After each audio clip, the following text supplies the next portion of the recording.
Order, order. Bell Ribeiro-Addy to move the motion.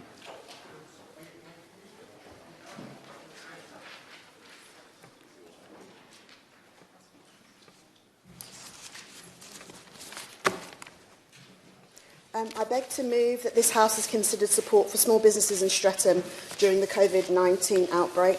Thank you, Chair. It's a pleasure to serve under your chairpersonship. I'm really glad to be introducing this debate on a vital issue within my constituency of Streatham, an area which includes Brixton Hill, Clapham Common and Tulse Hill.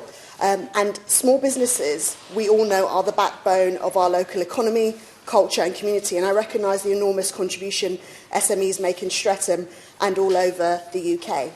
Whether it be corner shops and cafes who have had to work throughout the pandemic, or independent retailers and the self-employed who have been shortchanged by the government, they deserve support and recognition for the diverse range of services and support they continue to provide to our communities. Yet it's devastating that small businesses are likely to have seen turnover plummet by more than half and see freelance workers and the self-employed completely ignored by the government and left with minimal financial support during the coronavirus pandemic. We saw almost 50 shops a day vanish from our UK high streets over the first 6 months of 2021, and Labour projections from October have also suggested that there were 263 businesses at risk of closure in Streatham alone within the next 3 months. The situation is completely dire. Members may know that Streatham was actually home to the UK's first supermarket, and Streatham High Road is the longest high street in Europe and home to a hub of creative and diverse small businesses, something that is reflected through our thriving arts and culture scene. And I always tell people that should an apocalypse come, my constituency is probably where you'd want to be. We have the windmill at Brixton Hill, which was the last operational windmill in London, 2 operational beehives, numerous community gardens like Railside Gardens, Urban Growth and St Matthew's Gardens, and the best, who are always producing the best in fruit and veg. And if Vegan January hasn't quite hit you, we have the London Smokehouse, and they have the very best in smoked and cured fish and meats. And if the practicalities are not enough to convince you, we are also home to the Ink Spot Brewery, not to mention some of the finest craftspeople in the country. In Streatham, we grow, reproduce, and we sell locally. We also regularly host the Streatham Festival, Streatham Food Festival, the Streatham Book Festival, run by Jane Rowe-Wright and her tenacious team. And there's been an enthusiastic local campaign to reopen the historically listed Streatham Hill Theatre as a community arts hub. And over the last 2 years, I've visited dozens of these small businesses in Streatham to talk to owners and staff about the impact of the pandemic. And since the earliest phases of the pandemic, they have thrown themselves into the coronavirus response, fighting to keep their businesses open whilst demonstrating their sense of duty to the wider community. In Streatham, we saw independent coffee shops giving away free coffee to NHS workers, computer repair specialists offering to repair laptops at no cost, and stepping up to laser cut PPE to meet shortages in our care homes. We've also seen some amazing and original initiatives getting off the ground here, whether it's local people donating their used devices to disadvantaged school pupils, food banks managing to meet an 134% increase in demand, or mutual aid groups springing up to help the community. We've seen people pulling together and innovating. Time after time during this acute time of hardship, our small businesses have stepped up.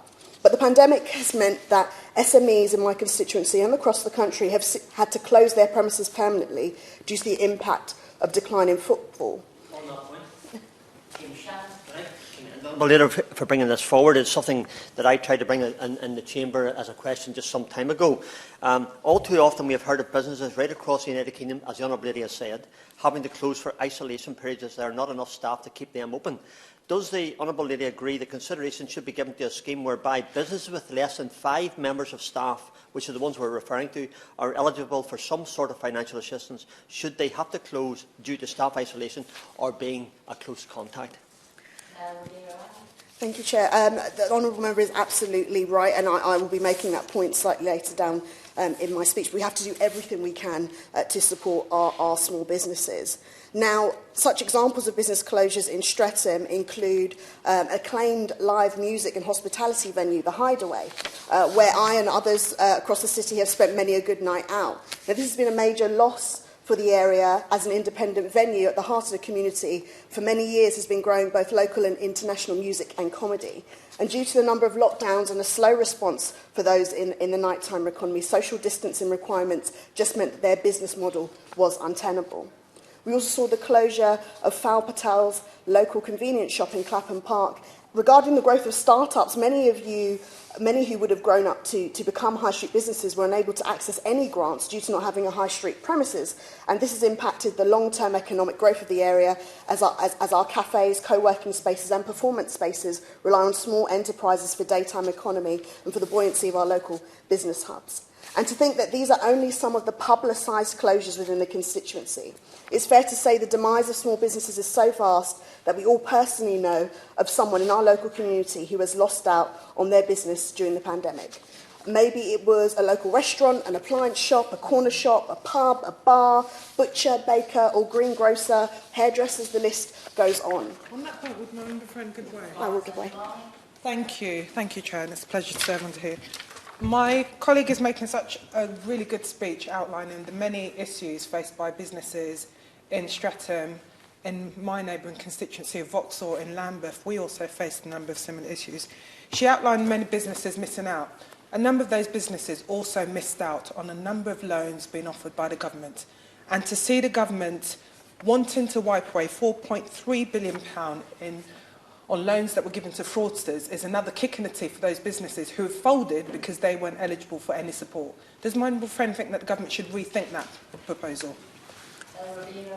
Thank you. I thank my honourable friend for her intervention, and she's absolutely right. The government do need to rethink that proposal because it's leading to the closure of high street businesses, small businesses. And let's not forget that when these 50 businesses a day shut up shop across the country, that's 50 people a day, along with their families who depend on their business for a primary source of income, who are now out of work. And it isn't just the economic value that is disappearing from our high streets, it's the wider cultural contributions that these businesses make to the community that disappear too, all because government support was inadequate. Now, supporting the businesses in my constituency and my honourable friend's constituency are the Brixton bid, Clapham bid and the mighty Streatham bid headed by Louise Abbott. Our business improvement districts have worked tirelessly over the past few years against a tide of transport issues and the growth of online sales to keep people going out and shopping local. And we can't forget the impact that this has had on their budgets and capability to continue sustaining our local businesses long term. So even before the pandemic began, small businesses found themselves on an uneven playing field and with the government relief originally in the form of saddling small businesses with further debt, offering them loans at high interest rates through commercial and retail lenders or effectively deferring their rent payments. And during the start of the pandemic, these no-strings-attached loans were offered to companies registered in tax havens, yet uptake on small business loans remained low.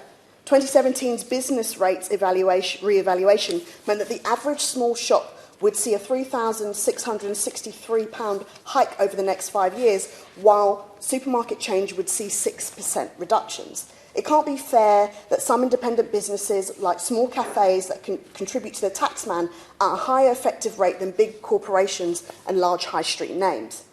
Business rates, I believe, are a 20th century system of taxation when we're already over a fifth of a way into this century. 4 out of 5 retailers say they may have to close some locations without an urgent easing of the burden of business rates. Retail pays over the odds at the moment, here accounting for a quarter of the business rates bill, whilst representing a mere 10% of economic output. The current system also doesn't work for our local public services, as the funding of local councils is linked to rates revenue in an area rather than local needs. We need a system that's fit for the 21st century. Now, there's an emerging economic consensus that the state has a role to play in helping the economy function properly, although it's one that members opposite or the party of government seem reluctant to accept.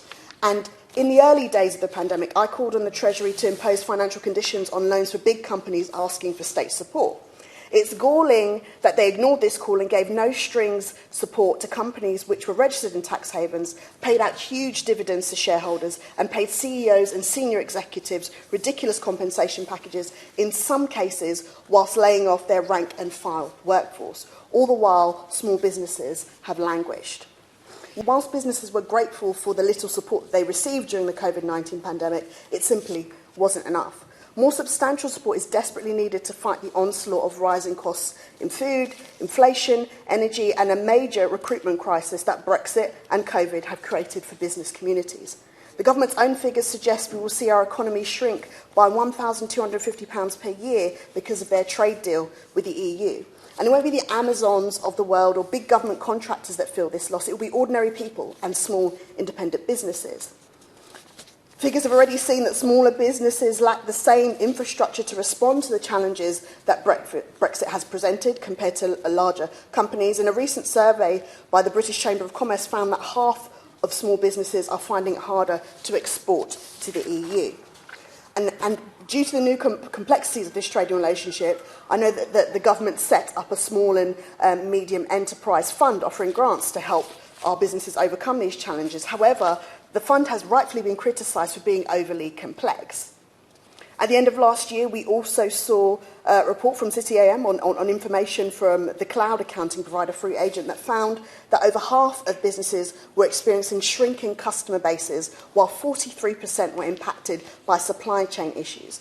Meanwhile, we saw 2 in 5 SMEs saying that their costs has increased since Brexit, particularly to import goods, while 16% suffered a shortage of challenge as they're finding it harder to recruit staff. Nearly 1 in 5 have considered closing their businesses during Brexit, and 1 in 5 also did not think their businesses would survive Brexit. Now, yet again, the government has been found wanting in this situation, and instead of just looking forward and trying to alleviate these situations, we are told that to keep calm and carry on as if Brexit hasn't impacted us in the way that we so clearly see that it has. Now, the Chancellor's £1 billion hospitality support package has come a little too late, woefully short of what's needed to ensure the survival of our small businesses, and woefully slow on the 22nd of December when Plan B restrictions were already in place for 19 days. It's estimated that during this period of no support, £4 billion of revenue was lost in the hospitality and leisure sector. So when cases rose and the demand on our high streets slumped, small businesses were not getting the support they needed, and workers were being sent home without pay and their shifts cancelled.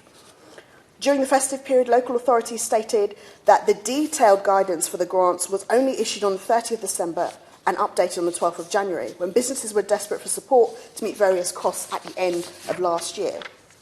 Both the FSB and the UK Hospitality also criticised the Chancellor's support package for being way too slow on helping the most vulnerable hospitality businesses during the Omicron surge, and it's ridiculous for the government to be placing March as a time frame for these grants to be paid when businesses needed this support months ago. Now, my local business non-profit organisation, Streatham Bid, has stated that the grants are valued but won't cover the cost of wage, bills, food waste for that period of November and December, which is usually what covers the cost for hospitality in the new year when things are naturally quieter. We shouldn't have to drag the government into supporting workers and businesses because ministers are too preoccupied with who gets the top job to actually focus on the crisis at hand. And proper support packages should be announced alongside public health measures as and when they are needed. To quote Streatham Bid again, a £6,000 grant in no way compensates for the dramatic loss in trading hospitality businesses that are in particular facing these issues. And more important, they can't wait weeks for financial aid. Now, this incoherence is exactly why small businesses are increasingly frustrated and want clearer and quicker decision-making from this government, because the new Omicron variant has hindered growth in retail, hospitality and leisure. A VAT reduction, or the remaining of 5% VAT for hospitality, is something that I think is seriously needed. A business rates holiday applied until December 2022, and a reform of business taxation to level the playing field will be most helpful to businesses over the next 12 months.